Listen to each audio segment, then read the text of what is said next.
Let us welcome the 10th speaker. The 10th speaker is Ms. Takami Shiokawa. Her speech title is No Day But Today. No Day But Today. So, Ms. Shiokawa, please.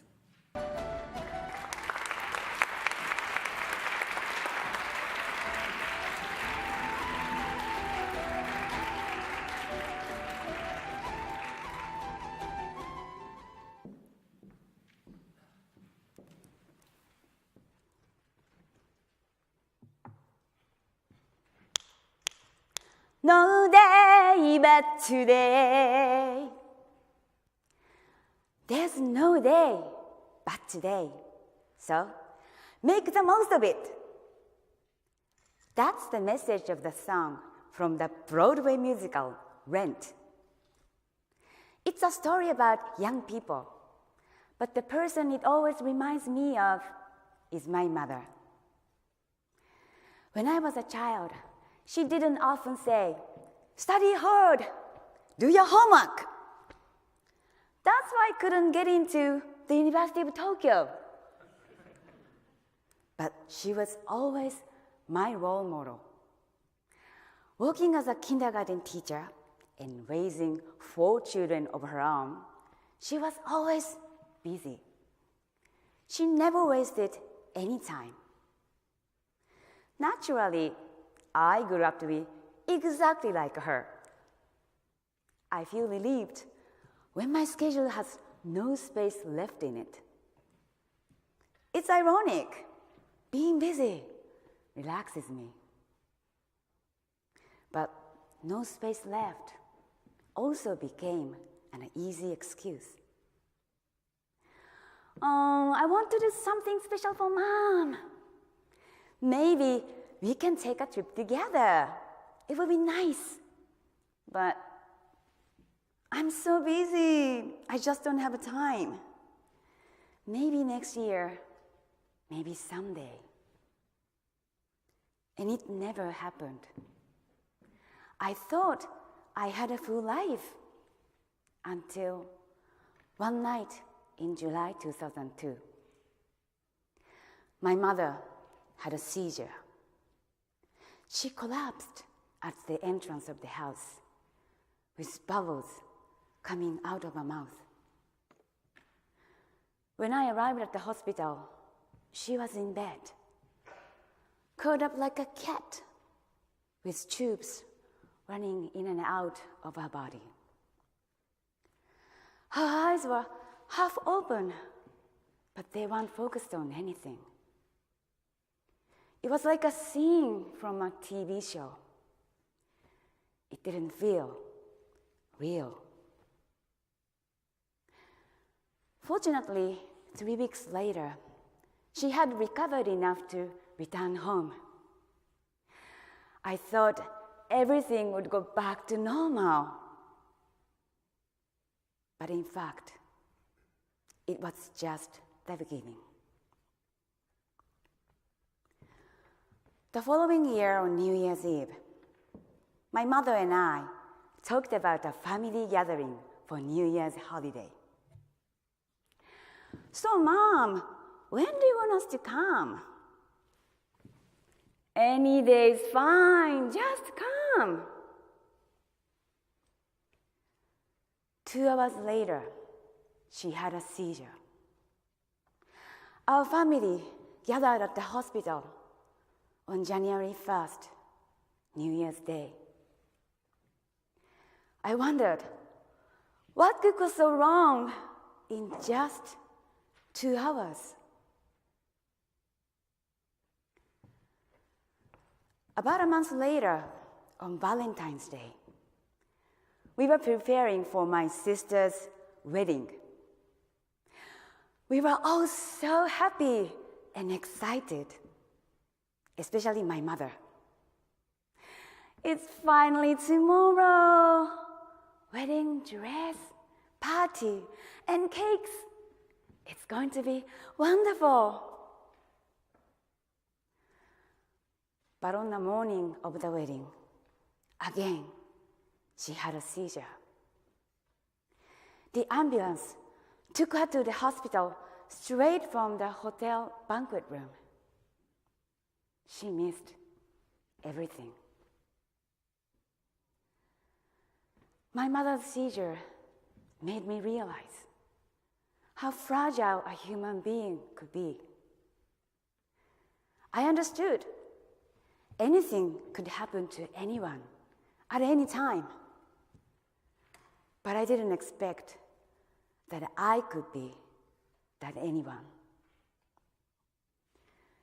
Each time on the way to the hospital, I was so afraid it might be the end.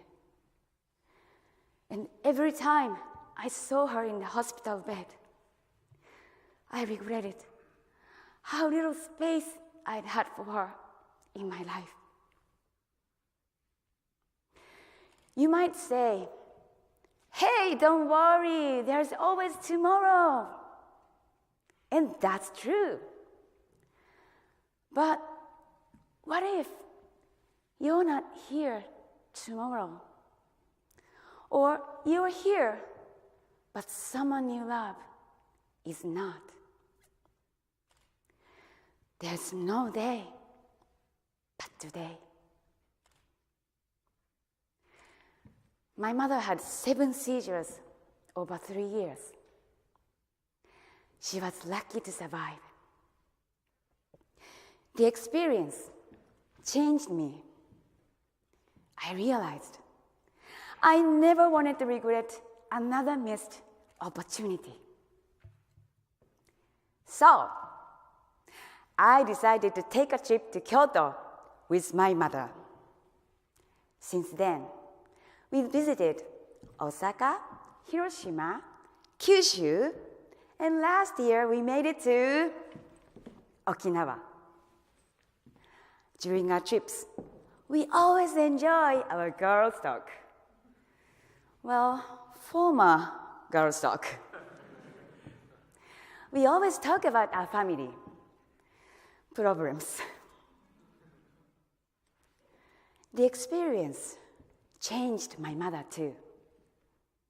In Okinawa, she asked me, "Which is better, red or gold?"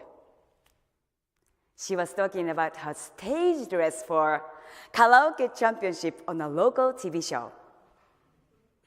She's pursuing her long-time dream to be a karaoke champion. I told her, "Mom, you look great in either color, red or gold." She said, "I knew that. That's why I asked." Life is unpredictable, but one thing is certain. You have today. You have the opportunity today to spend time with your family, with your friends, with the people you love. It's up to you. What would you do if you had no day but today?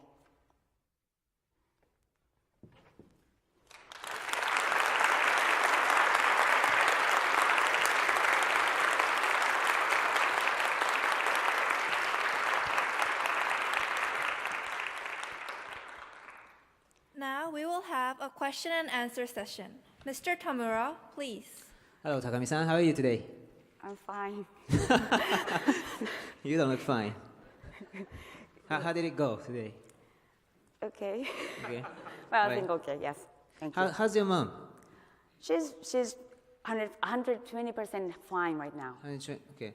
When was the last time she had a last seizure? Last year? Yeah. Oh, over 10 years ago. Oh, okay. So she's completely fine today.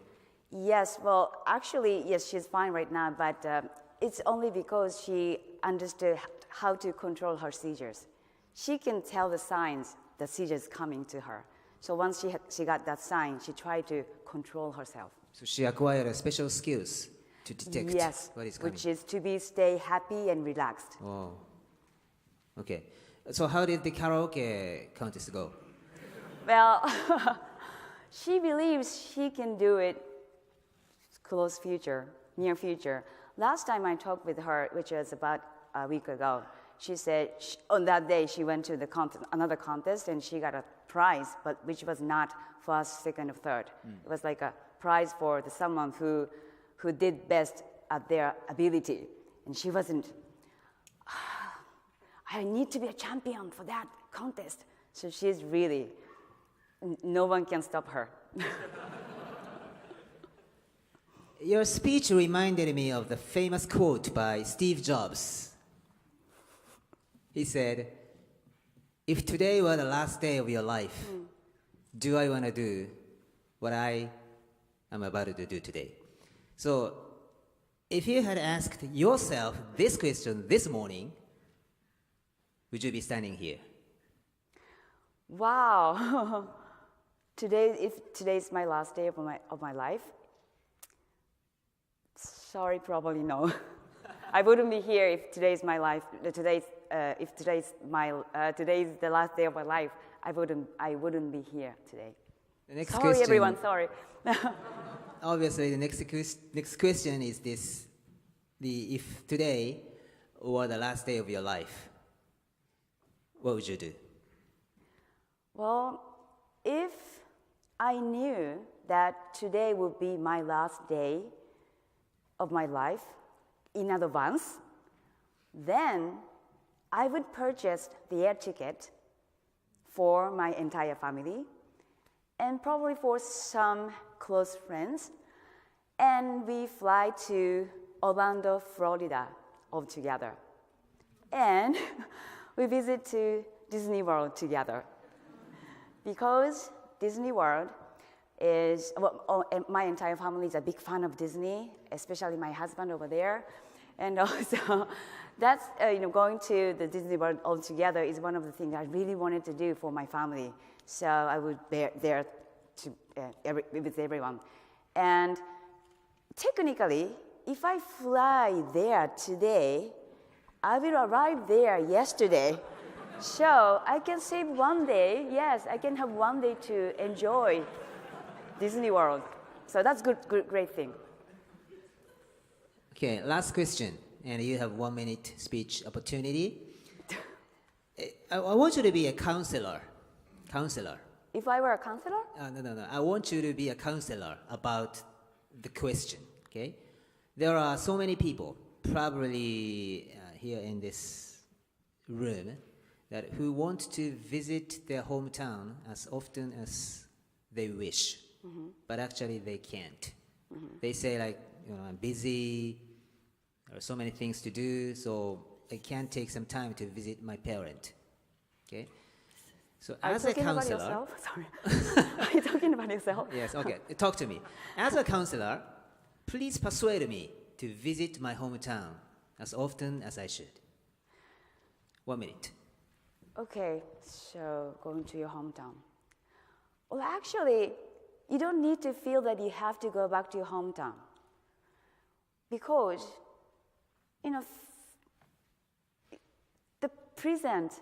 being present in someone's life is not just the physical things.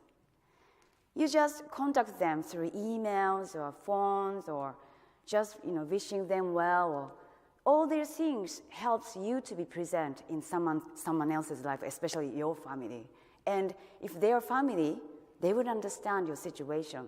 And of course, if you have time, some money, and energy maybe, you should. It's better for you to be there physically in their lives. But it's not necessarily for you to do. You don't need to feel sorry for not being able to do it. I just say, be present in their life with your heart. All right, thank you very much.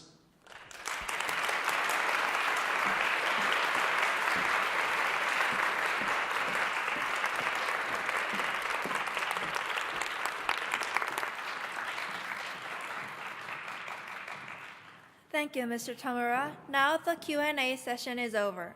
Thank you, Ms. Shiokawa.